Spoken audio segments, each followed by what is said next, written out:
Shortly ago, floods and heavy rains seriously and consecutively damaged some areas of the country, including North Pyongan and Jagang provinces.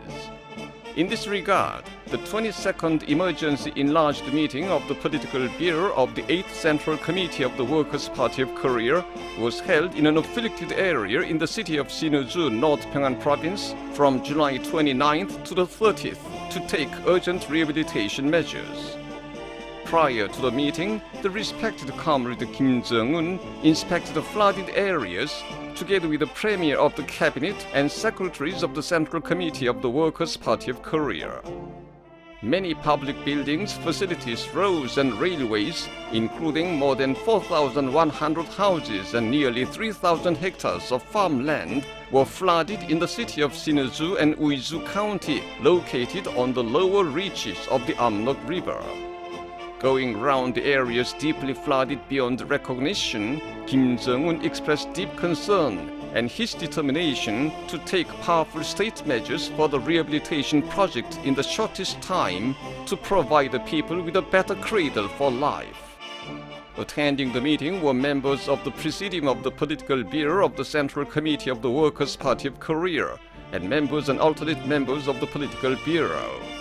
Present as observers were senior officials in the fields related to rehabilitation, including electric power, railways, and communications fields and agriculture. Kim Jong-un presided over the meeting. Noting that the emergency enlarged meeting was convened to discuss damage prevention and rehabilitation measures, as flooding simultaneously damaged several areas in recent days and its further danger is looming. He detailed the national and regional flood damage grasped so far. He gave an appraisal of the relief measures and rehabilitation work taken and conducted by the relevant regions and institutions at different levels since the happening of the disaster, and analyzed the achievements and shortcomings. He enumerated such evil practices revealed as the issue of the disaster danger, which could have been surely minimized in the early period, but was amplified due to the failure of unified command despite the existence of the state guidance system related to emergency disaster response, and each of provinces, cities and counties, which could not but helplessly suffer from disaster for their chronic and indifferent attitude toward the disaster prevention work, as they had not suffered great damage by flooding in the past.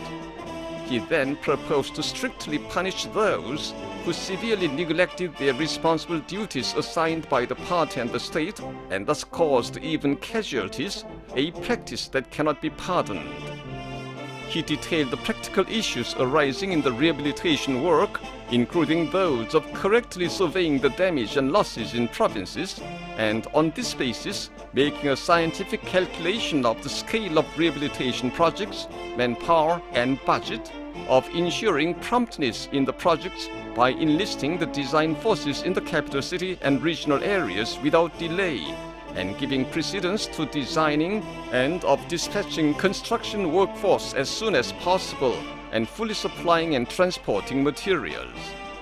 Saying that it is necessary to thoroughly prevent additional damage caused by the disastrous climate in the future, he called on the meteorological forecast sector to make weather forecast in a responsible manner, and on every sector and unit to make thoroughgoing preparations for preventing damage with the highest degree of awareness, and in particular to make sure that no casualty is caused.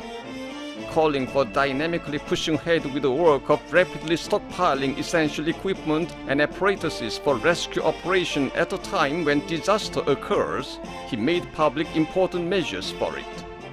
Calling upon the participants in the meeting, including members of the Political Bureau, to visit the tents where the flood victims of Uiju County are staying temporarily and thus feel the sense of their heavy responsibility while directly seeing their living conditions, console and encourage them, make a deep study of detailed measures for rehabilitation, listening to their candid opinions, and submit the measures to the Political Bureau, he concluded the first day sitting.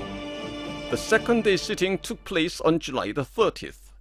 The meeting started a draft decision on the immediate repair of the flood damage.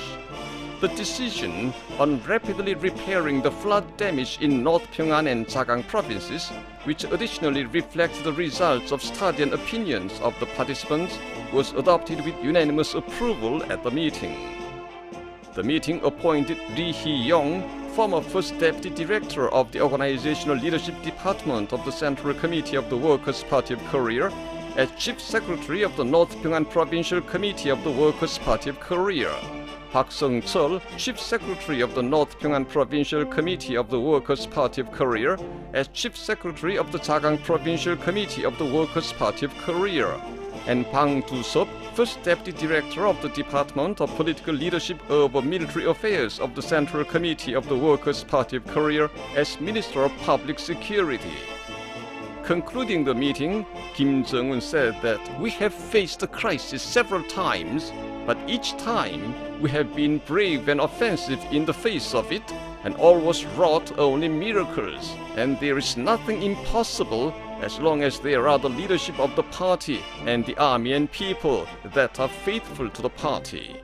He ardently called for stoutly turning out in the face of this crisis and making miraculous achievements. The 22nd Emergency Enlarged meeting of the Political Bureau of the 8th Central Committee of the Workers' Party of Korea will shine long in the history of the Workers' Party of Korea as an epochal occasion for putting the build-up of the disaster prevention and management capability of the country onto a new high, and as an important political event that clearly demonstrated once again the sacred mission and people-oriented character of the Workers' Party of Korea, which gives top and absolute priority to the interests of the people and makes selfless devoted efforts for the good of the people.